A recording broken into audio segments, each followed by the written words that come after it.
Alrighty, thanks everyone for joining this evening. Very exciting research we've had done in conjunction with AgriFutures Australia and Western Sydney University into the nutritional qualities of the black soldier fly. So I'll hand over to Olivia Reynolds from AgriFutures, or Dr. Olivia Reynolds, should I say, to provide a brief introduction, and then she'll pass over to Vijay. Wonderful, thanks, Sean.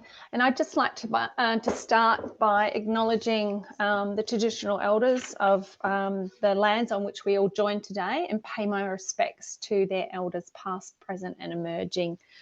So for those of you that don't know me, my name's Olivia Reynolds. I am the Senior Manager for the Emerging Industries within AgriFutures Australia. And those of you not familiar with AgriFutures, we are one of Australia's research and development organisations or corporations. And we're really unique in that we have the only remit to invest in our new and emerging industries.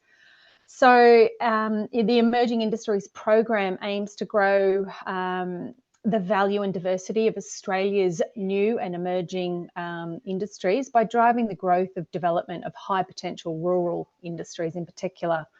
So an example of this is is the current project and a recent project that we did prior to this one around the nutritional qualities of black soldier fly, and we'll shortly hear from Professor Vijay with regards to that. And I'm really pleased to also announce that very soon we will be announcing an expression of interest for a $2 million 5-year program of research in insect production. So stay on the lookout for that. Gabrielle Calverley, who is our manager in the emerging industries, is looking after that portfolio, and that will be released on the 8th of September. So do share your interest.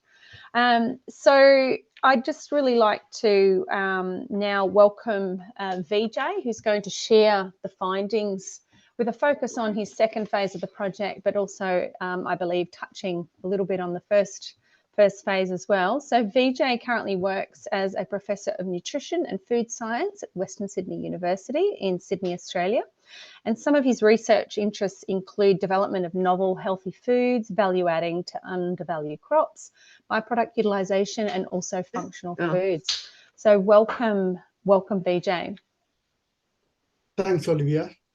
I will share my screen.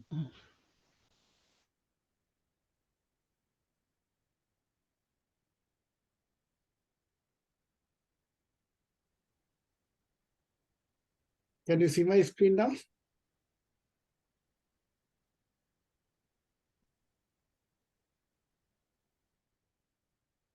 Can you see my screen? Yeah, you're good, Vijay. Okay, thanks. Why are they still using that logo?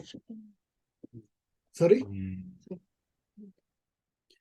Before I start, actually, I would like to acknowledge the contribution from AgriFutures for this research project, and our contribution from the industry partners, where the logos I have given.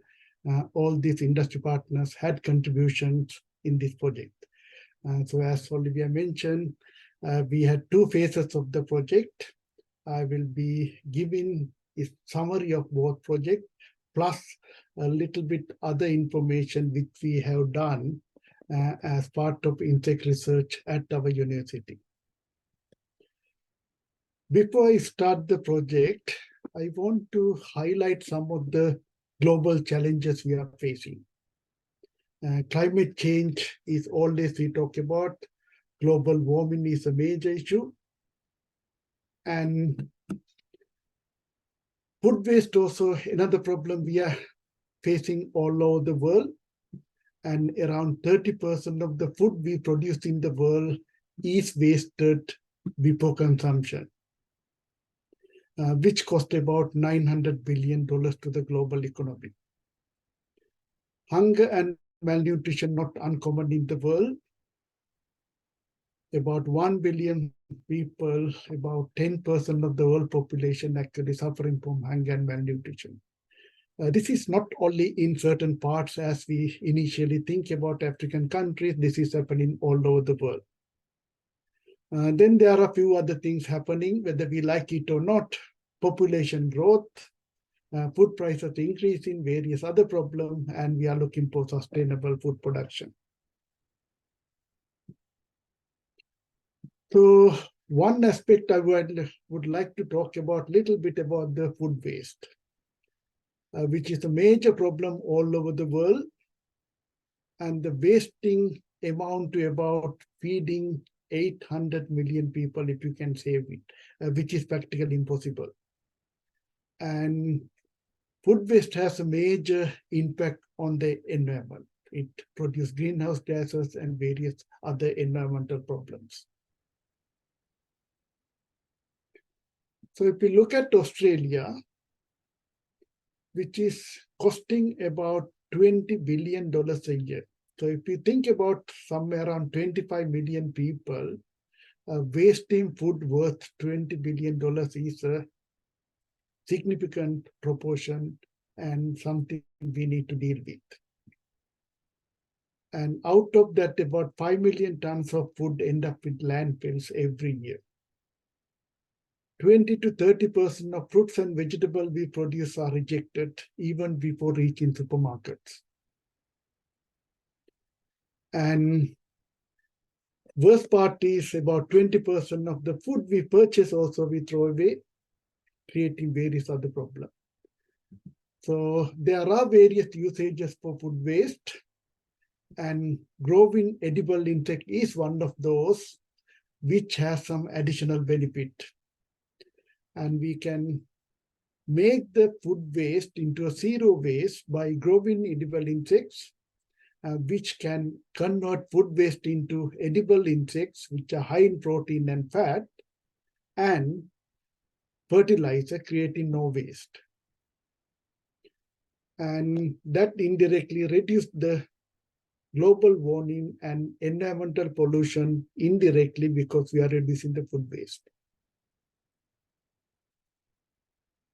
So edible insect can be a solution to food shortage, current and future. Edible insects are very good source of protein, fat, especially with healthy fatty acid profile, and some other bioactive compounds.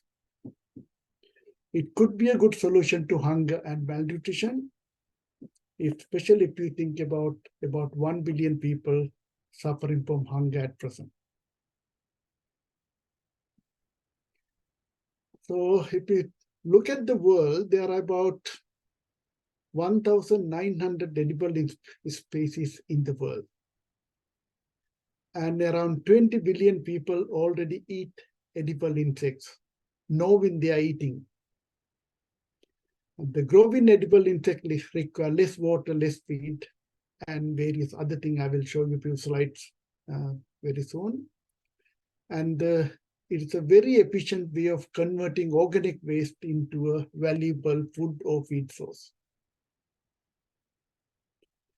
These are some of the few slides I would like you to see it, like production of greenhouse gas per 1 kilogram of body weight. You can see actually edible insects hardly produce any greenhouse gas emission compared to something pig or beef. We are not talking about 10%, 20% type of increase. We are talking about few hundred times difference. This is the land requirement for the 1 kilogram of digestible body weight. As you can see, actually, mealworm, for example, or black soldier fly in that case, require hardly any land compared to something like beef or pork, for example. Similar story with the water requirement. Edible insects hardly require any water, like black soldier fly larvae can live with the water available in the food waste and don't need additional water. On the opposite side, beef, for example, need more than 100 liters of water to produce 1 kilogram of protein.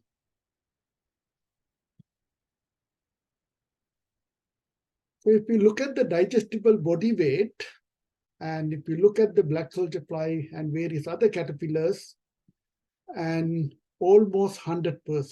On the other hand, if you look at the pork, beef, and those kind of products, around 50% is the digestible body weight. So otherwise, we consume only about 50% of the actual product. So this is the graph showing the protein content dry weight basis. And as you can see, actually, almost all insects, edible insects, are very high in protein content compared to some of the other meat products, chicken, beef, pork, etc. So in all the things we are talking about in summary, if you feed 10 kilogram of feed, we can get about 9 kilogram of edible insects. If you feed the same amount of feed into a beef, we can get about only 1 kilo of the edible weight. So conversion-wise, actually, it is not efficient for the future.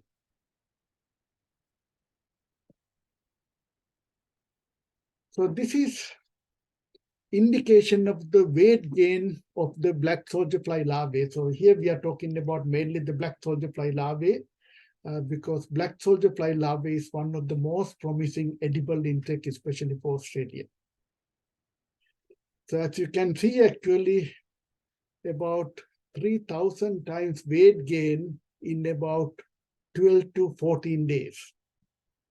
And which is not a small weight gain, percentage weight gain, compared to any other beef source or meat source in the world. So this one is a different way of presenting it. If you look at the black soldier fly larvae, you can get about 3,000 times, 3,000% of weight gain in about 2 weeks' time. To get the similar weight gain in pork, you need about 14 weeks. But having said that, the edible weight or the edible portion of the pork is about 50%. So to equal, actually takes more than 20 weeks.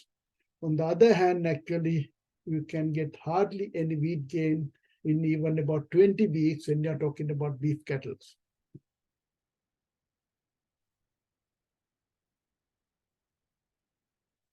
This is the slide to show that different type of edible insects and the protein content on dry weight basis. Even the moth, for example, has about 40% protein, which is similar to soybean. And all other edible insects has 50% or more protein on dry weight basis.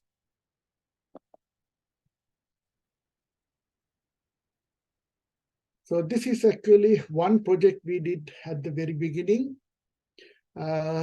We collected some commercial black soldier fly larvae samples, and we did the microbial analysis, and we found that some of the samples had high level of microorganisms. So after this one, actually, we educate some of the edible insect growers, practice some hygienic practices, and we collected the samples again after about 1 year. We did not see this kind of microbial contamination.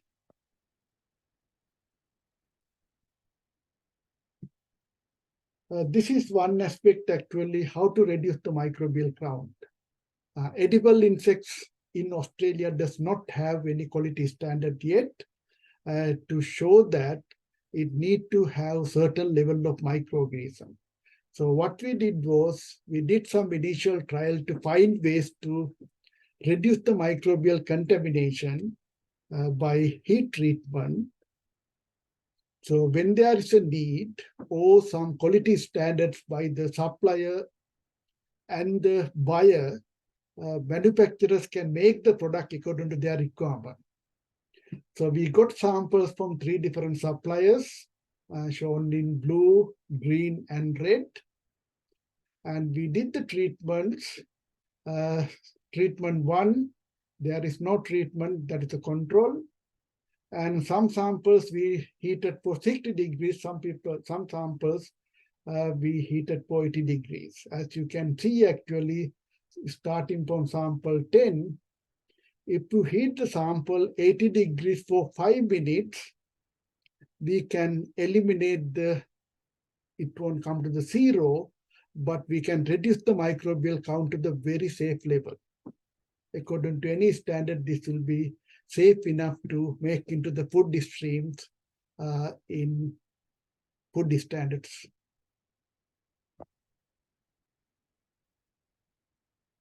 Same treatment, we did the steaming. And again, the same sample, 3 different suppliers. And as you can see, actually, if you steam 5 minutes, regardless of the initial count, like for example, this supplier 3 has a very high level of microbial count. This is 10 to the power 6. Very high level microbial count. This supplier 1 had a very low level microbial count. But after you steam for 5 minutes, regardless of the initial microbial count, microbial contamination come to a very, very safe level. This graph is a little bit messy, I know that, but there was no other simple way to present this one. And so that is why I put all into one graph. So simple message is actually we got 20 different feed samples with range of protein content, range of fat content, and combinations, and various different food waste. So we just named the samples 1 to 20, and I have shown in the 5 lots just to make it clear. Otherwise, it is the same experiment. So we look at the growth of the larvae during the growth period from 4 days to 16 days, because up to 4 days, all larvae were fed the same feed. But after 4 days, we fed different type of feed. So as you can see, actually, almost all samples get very good growth regardless of the feed source, whether it has a high protein, high fat, low protein. All those samples behave very similar way. There are differences, of course, like this case, some feed perform better than the others, but this difference is much less compared to the difference between day 4 to or day even 1 to day 10. Other thing what we notice actually, most of the samples starting from about day 10 to day 14 or day 16, hardly any weight gain. So this is one aspect actually growers can think of because most of the cases, edible insect growers harvest their larvae, whether it is a 14 days or 15, 16 days. So even if you harvest at day 10, you can get actually similar yield, and a lot of cases you can see that. So if we do that, actually you can save a lot of money because you are saving almost 40% of the days by harvesting on day 10.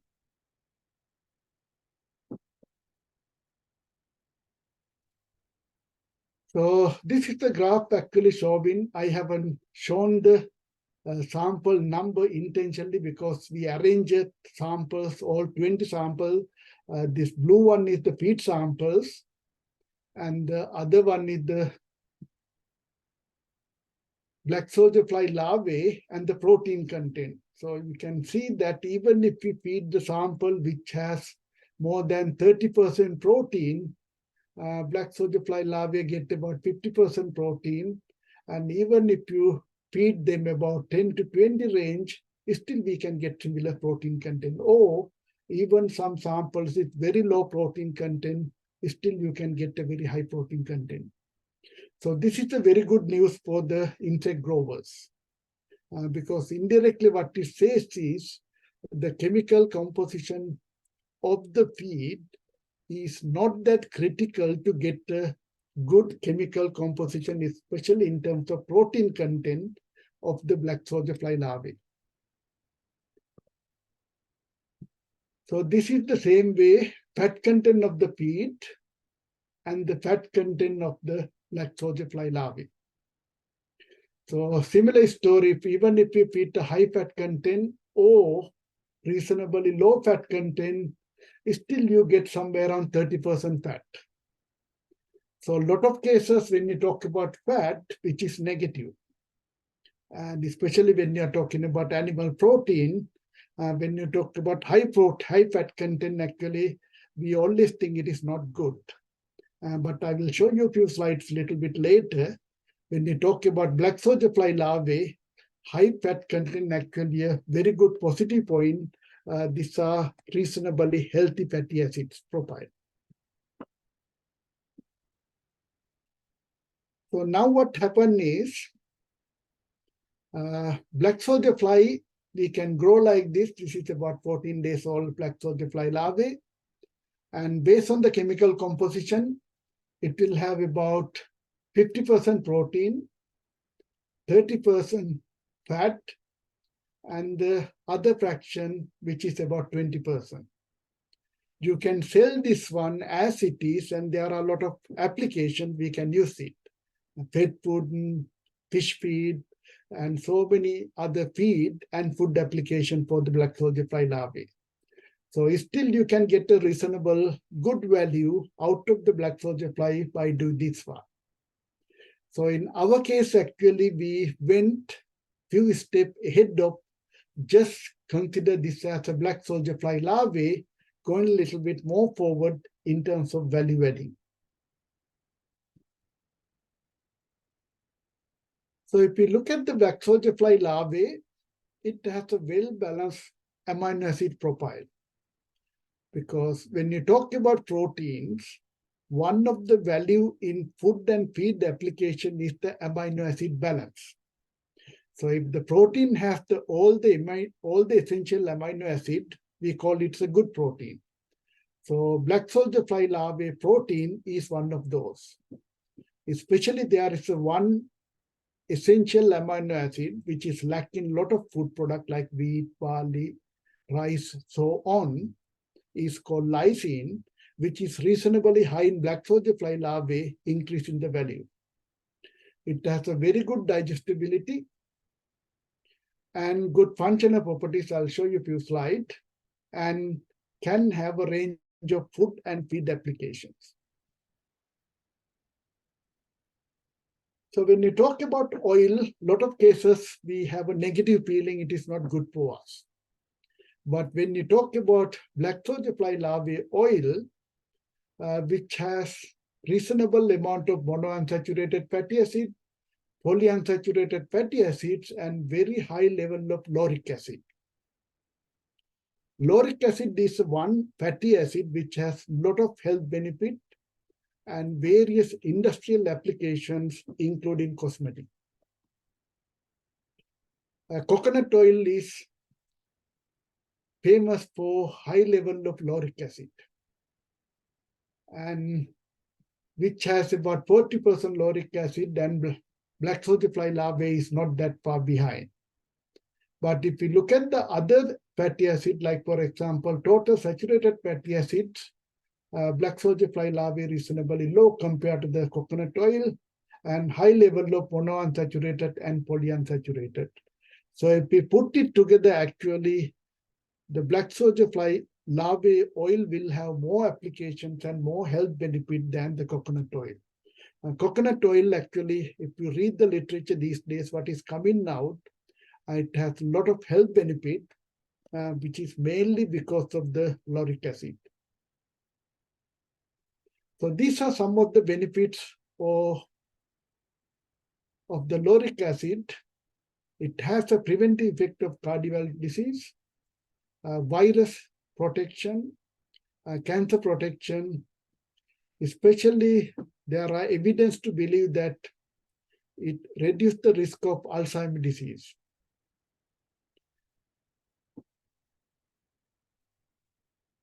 So there are various other benefits, including reduction of weight and reducing blood pressure, reducing cholesterol.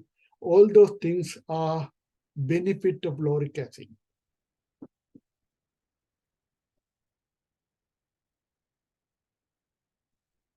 So another fraction black soldier fly larvae has is chitin, or we called it chitin-rich fraction because when you separate the protein, separate the fat, whatever left, we call it a residue or chitin-rich fraction.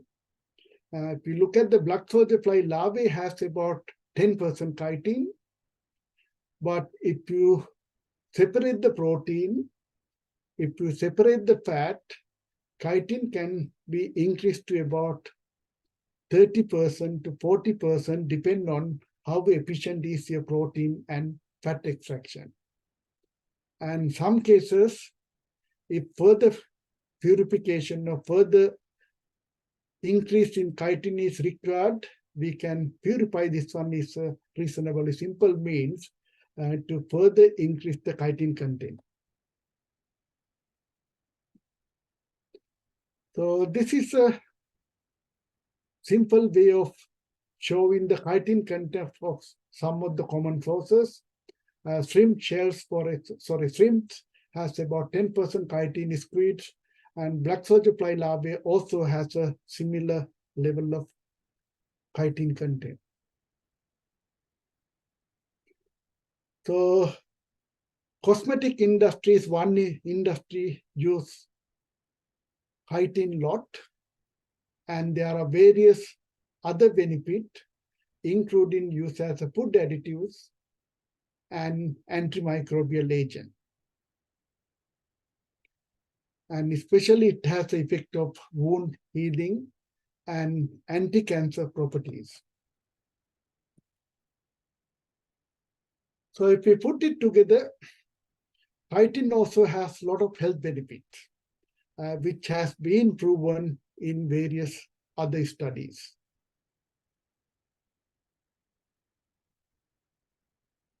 So this is the flow diagram of protein extraction. So basically what we get the black soldier fly larvae samples and we dry it. If we want to go through hygienic factories, better to do the heat treatment before drying. And after we get the black soldier fly larvae dry one, we go through a grinding process. And this grinding actually can be a coarse grinding, doesn't have to be a refined grinding. Then we extract the fat using reasonably simple method. Most simple one, what we call expelling, traditionally used for coconut, olive oil, and various other things. These are not new method. We can simply extract most of the oil out of the black soldier fly larvae. Or we can use some other method like what we call solvent extractions, which are reasonably expensive, but you can get most of the fat extracted in a pure form. Depend on the requirement and depend on the purity you want in the final product, we can use different fat extraction methods. So after that, we can separate the black soldier fly larvae oil. Then what is left is what we call defatted black soldier fly larvae meal. And amount of fat in this one depend on the fat extraction method. If you use solvent, for example, it is practically zero. But if you use what we call expeller method, can be about 10% oil left in the product. Then we go through what we call protein extraction. So most of the cases, we increase the pH to about 12. And by doing that, we can solubilize all the protein in the black soldier fly larvae meal into the solution. By centrifuge or similar means, we can separate the soluble fraction from the residue or the insoluble fraction. So if we look at the soluble fraction, and we can use that fraction to make the protein isolate or the black soldier fly larvae protein, and the residue or the other fraction, what we call creatine-rich fraction. So what is attractive in this process compared to the other protein extraction like soybean, for example? Soybean is commonly used to extract protein, and soya protein is a reasonably high-value product. And a lot of other extraction method, we get the main product and byproduct. So the main product, you get a reasonably high value, and the byproduct is a waste material, and it causes a lot of other problems. But if you look at this process, we get the black soldier fly larvae oil, which we know that high-value product. We get the protein isolate, which is about 90% protein, which is a high-value product. And then we get a chitin-rich fraction that can have about 30 to 40% chitin, which is also a high-value product. So in this particular case, we get 3 valuable products rather than 1 valuable product and byproducts.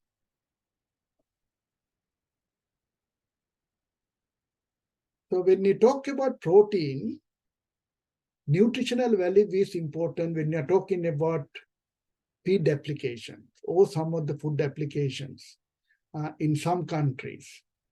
But in Australia, for example, when you talk about protein, functional properties are more important than the nutritional value.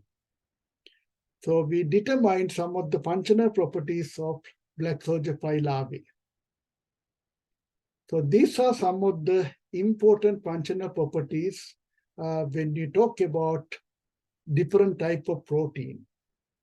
Some of them are important in food application, like the second one and third one, emulsion properties and forming properties are more important in food applications, but some of the other properties are important in both food and feed applications.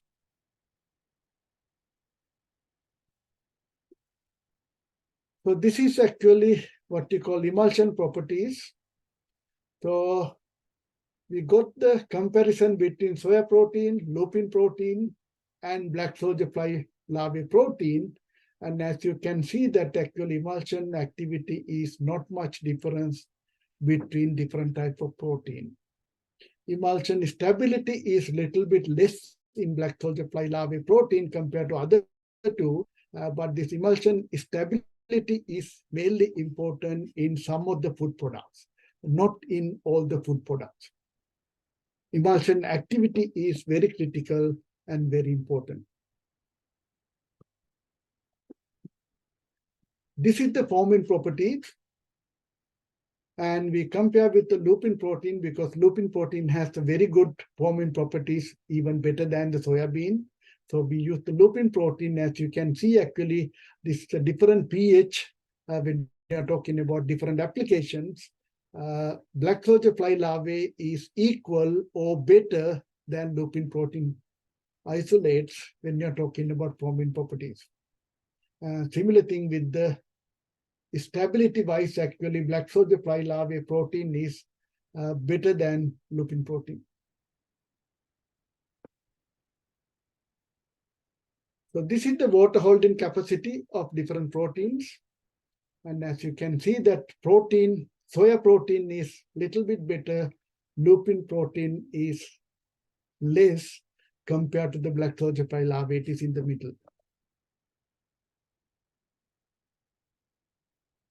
Then we are talking about oil holding capacity. Soya protein, black soldier fly, and lupin, it is practically same amount of oil holding capacity. So this is a graph just to show that change in protein content by very simple mean. Like for example, if you want to sell full blood protein, which is about 40 to 50% protein, depend on the source. And by just simply defatting, we can increase the protein content to more than 60%.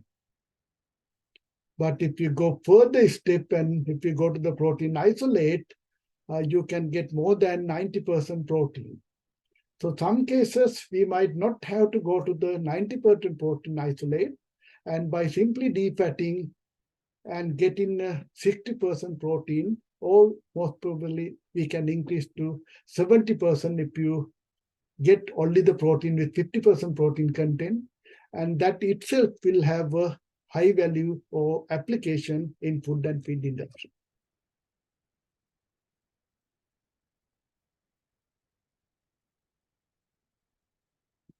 So as part of the previous project, we filed a patent, and most of the cases there are patents, like in the world, about 1 out of 1,000 patents has a commercial value. Or other word, 1 out of 1,000 or 99.9% of patent does not have commercial values. So here actually we filed a patent, and that patent is already commercialized by Buggy Bix. Sean might tell you a little bit about this one after my presentation.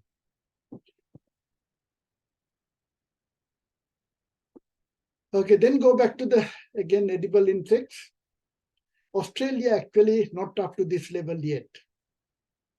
But there are a lot of Asian countries like Thailand, Vietnam, and various other countries. They commonly consume edible insects. This kind of products and kids eating edible insects is not uncommon if you go to some of those Asian countries.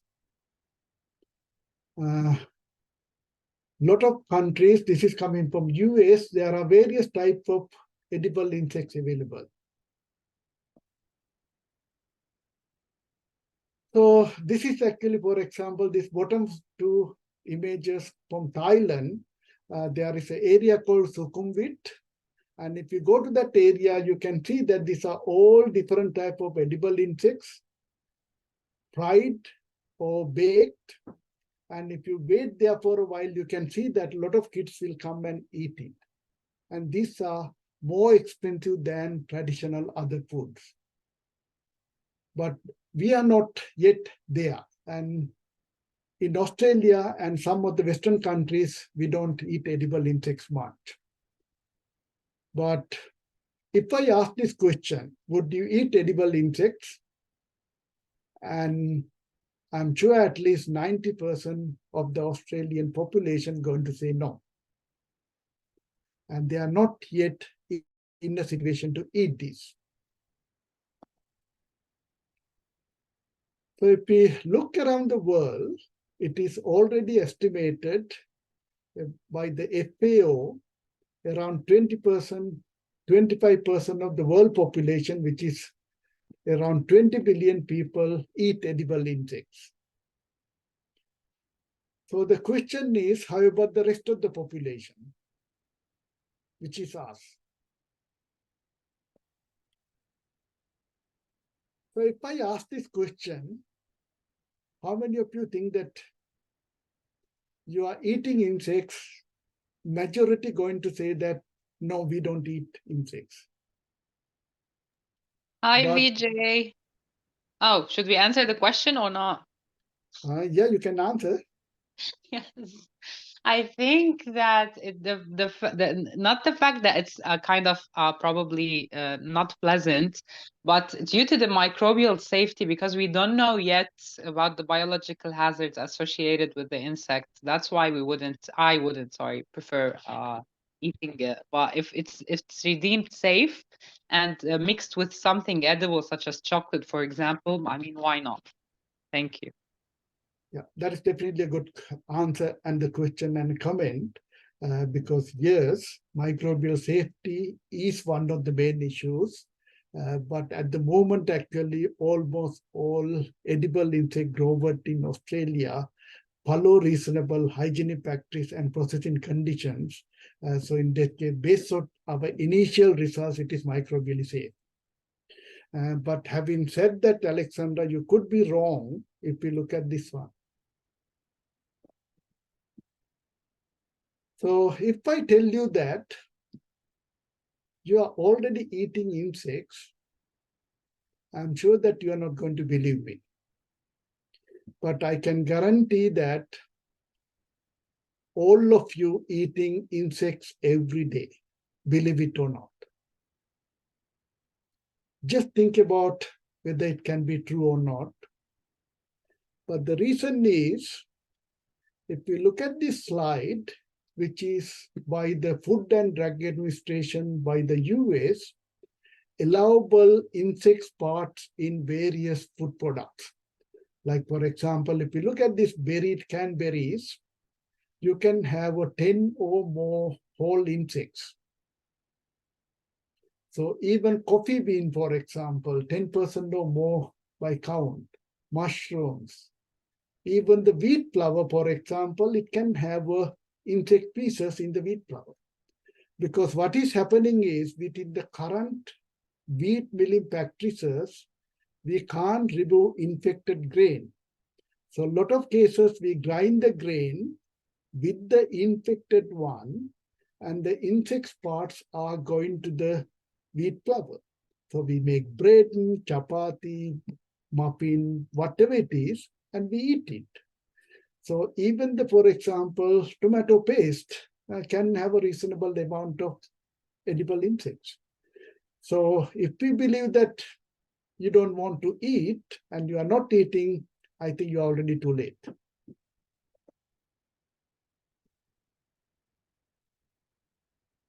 So basically, I want to give you a few messages. Whether we like it or not, whether we know it or not, you're eating insects. And I don't believe it is going to change, even if we don't like it. Whether we eat salad, bread, anything else, there is a high chance those are contaminated with insects. And indirectly, that is in our diet all the time. Australia has a great potential to play a leading role in edible insect industry.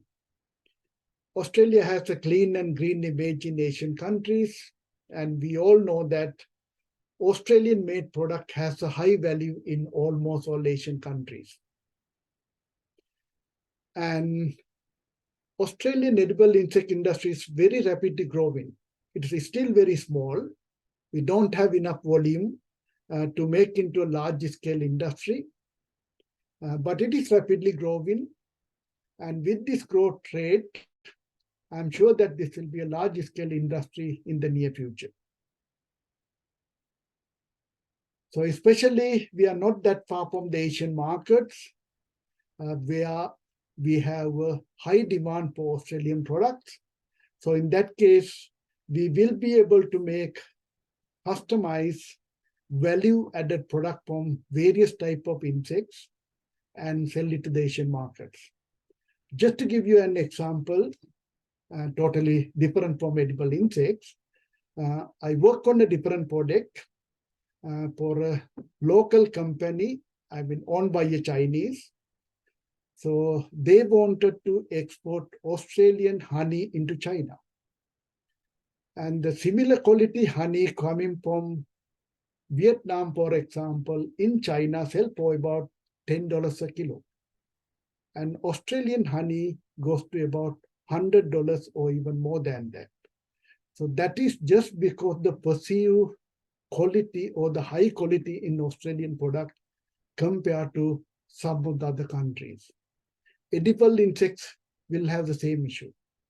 We can get a premium price in a lot of Asian countries as long as we can maintain high quality standards, and as an industry, I know that we can do it. As part of our current project, we have made significant achievements.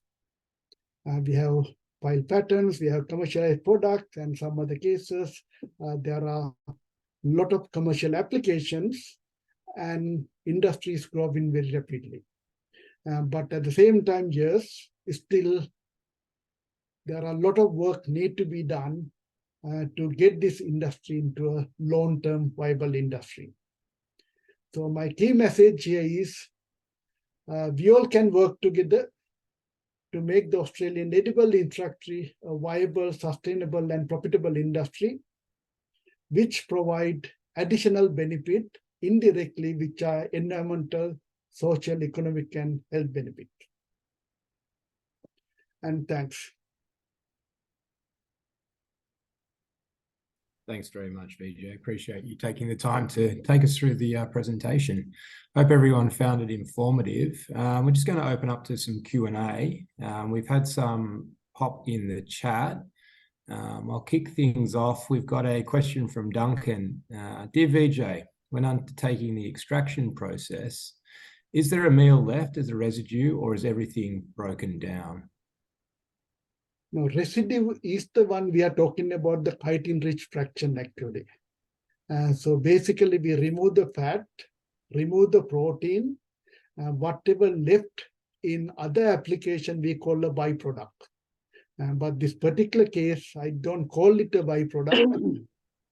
Still, it is a high-value fraction, and I would like to call it as a chitin-rich fraction rather than the residue. Thanks, Vijay. We've got a question from Olivia. Given a high protein diet isn't required for high protein BSFL, do we know what is important in the diet to increase protein ratios of the insect? Now, our initial research shows that actually increasing the protein content in the diet does not necessarily increase the protein content of the black soldier fly larvae. So in that case, we can feed them mixed feed, whether it's high protein, low protein, medium protein, but still we can get a reasonably high level of protein in the black soldier fly larvae. Yes, I agree. Some food or feed product does not need very high protein content, but still what I'm trying to say here is all the feed and food formulation, the protein sources we are getting, whether it's a fish meal, soya bean, or other product, is reasonably expensive. So this particular case, we should be able to make the black soldier larvae protein at the reasonable cost because we are getting other valuable product as well.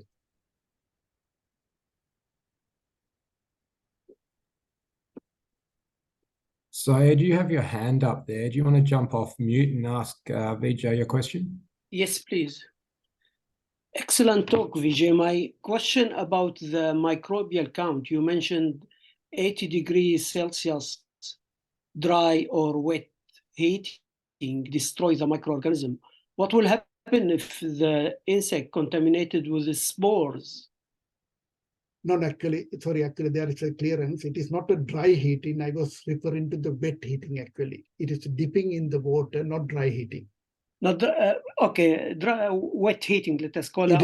It is a wet steaming. Yeah, it is a wet heating. My question, if steaming insect... or dip in the water, it is not dry heating, sorry. Okay, what will happen if the insect is contaminated with the spores? No, because thing is, we are not talking about zero microbial contamination. Like if we talk about the food standards, there is no food product which has a zero microbial level. So always there is a limit. And so if we do this treatment, we can get the microbial level to the safe level. Yeah, but my question, if the contamination is with bacterial spore, as you know, such heat treatment at 80 degrees will not kill the spores. Yeah, that is true, but still what I'm trying to say is if we compare with any other meat product, for example, fish or something like that, all those products also has a reasonable level of microbial contamination. So it won't be much different in this case to other similar products or competitive products. In fact, it will be different because the moisture content in animal meat will be different from insects, I believe. Yes, of course, depend on how you dry it. And I'm sure that some of the edible insect growers will sell some of their products without drying. So it will be moisture content will be very similar. Thank you. Thanks, Syed. David, do you want to jump off mute there to ask your question? Yes, please. Thanks so much, Vijay. Around slide 22, I'm wondering if you can show that again. I think while you're asking the question, I will share the screen and go there. Slide 22, isn't it? I think it was 22. The one with showing BSF protein versus feed protein. I think that was sorted by feed protein content, not plotted against of a time series against time. Is that right?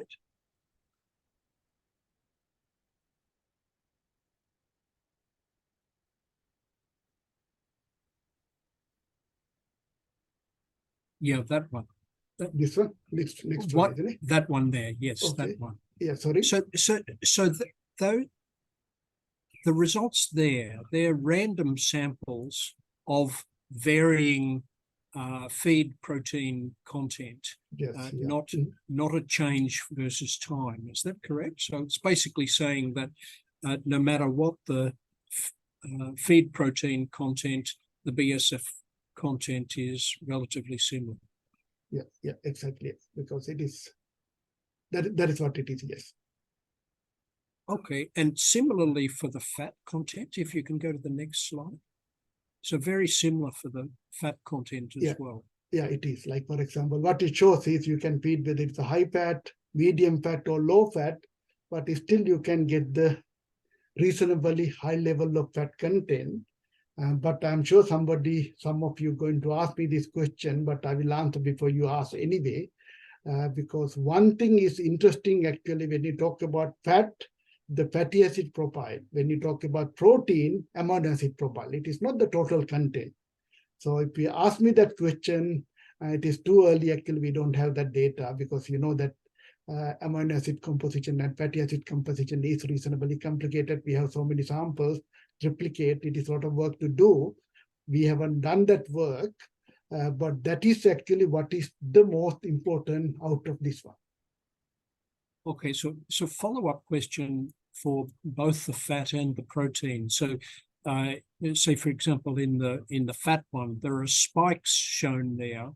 Now, I'm assuming that that's more an indication of the variability in the fat or protein tests than the variability of the sample. Or can you comment on how that might relate to the normal standard deviation of the fat or protein tests? I tend to agree with you, David, because what is happening with especially black soldier fly larvae, very difficult to get into a uniform sample. Because of that, it has a high level of chitin, so very difficult to grind. So some samples, when you take it, it may have a more chitin fraction compared to the other fraction. So variability is some cases we notice it is high actually. But if you look at the overall, this actually average of 3 samples. So this kind of spikes actually could be something to do with the actual samples, or could be the experimental error, could be either way. But this average of 3 samples, independent replicates. So might you comment on the standard error of fat analysis or I think we protein analysis of BSF samples? Yeah. We will be reporting all those things in the final report, yes. Thank you. Thanks, David. We've got a question in the chat, Vijay, from Dalima. I hope I pronounced that correctly. As you mentioned in the page effective feed type, what kind of different feeds? Could you please tell more about it? Artificial feed or organic waste, or I'm not sure what STH is, sorry. No, it's a range of feed-based or food waste. You can imagine vegetable, protein, pasta, rice, restaurant waste, and all kind of mix. Actually, we have the full details. Of course, I can't put all those details into the presentation, but we have the full details of each type of feed actually we use.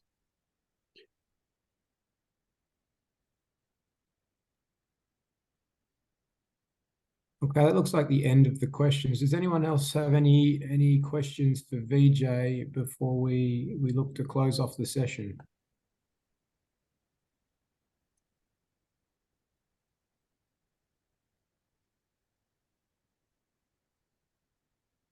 I'll take silence as a no.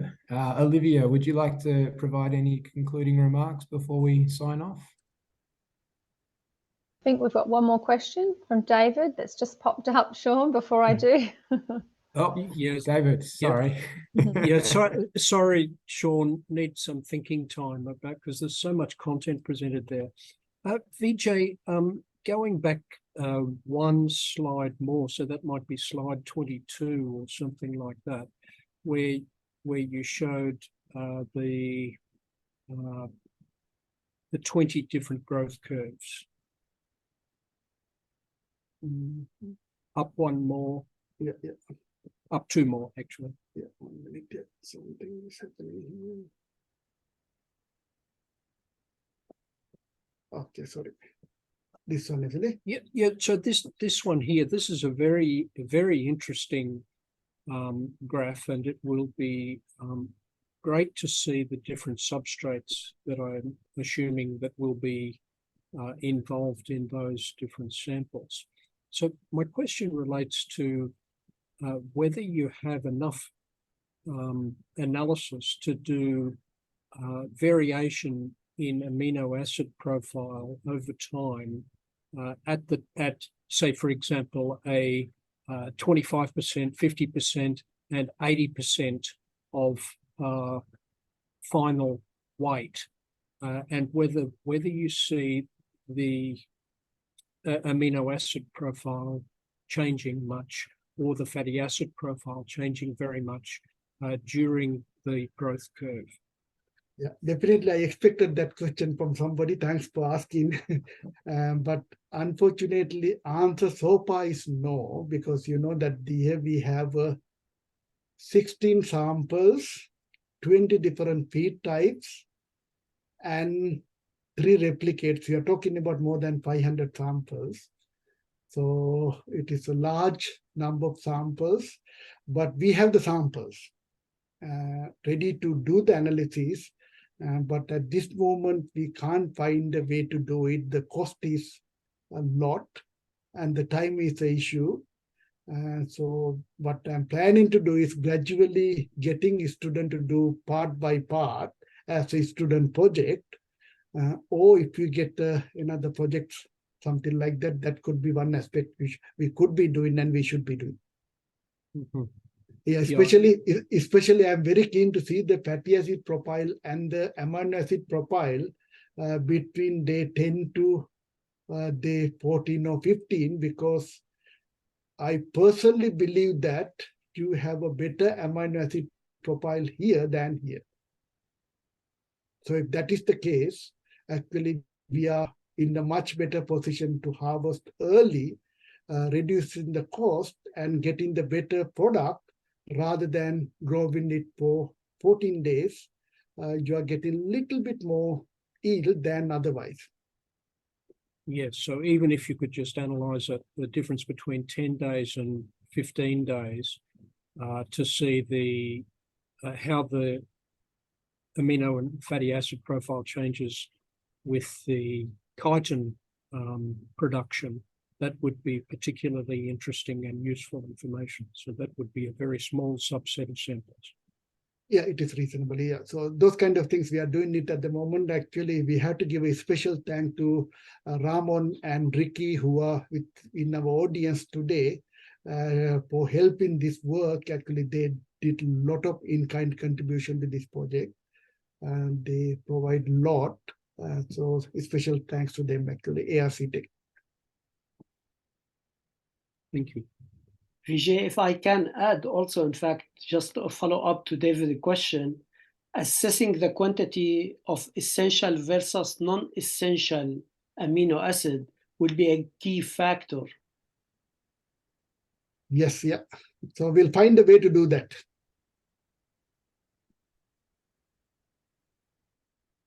And which would you class as the essential versus non-essential amino acids?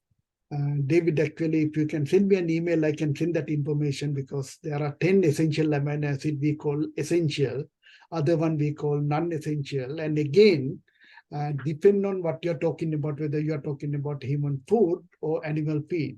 If you're talking about human food, there are 10 essential amino acids. Thank you so much. I'll definitely email.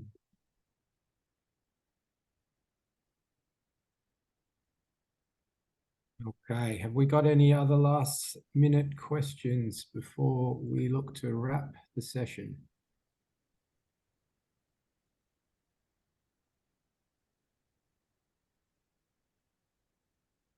Can't see any hands up, so I'll try again. Olivia, do you want to just provide some concluding remarks?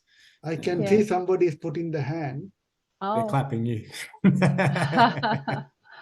Yeah, look, just a really big thank you to Vijay. I think that was a really well articulated presentation on the results of the current investment that we have with yourselves, and a big thank you to all the partners that have contributed, and also a very big thank you to the IPAA, Sean for facilitating, Duncan Rowland and others in the team that are involved. I think this has been a well-received webinar, and maybe we'll see more of these going forward. I know you do host these on occasion. I think they're really valuable given their level of interest that you've obtained tonight. So great to see so many engaged, buggy people online.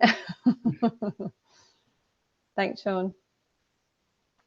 Thanks, Olivia, and a big thank you to Vijay for taking the time again to present the findings, as well as the industry partners who have made this possible.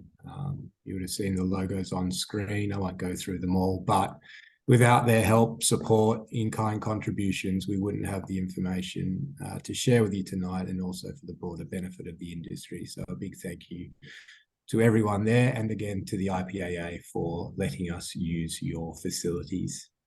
So we'll close off there. Thank you very much, everyone, for participating. There'll be a copy of the webinar posted online on the IPAA website, but also feel free to reach out should you have any questions for Vijay, or if you want more information about the Insect Protein Association of Australia. Have a good evening, everyone. Thanks again.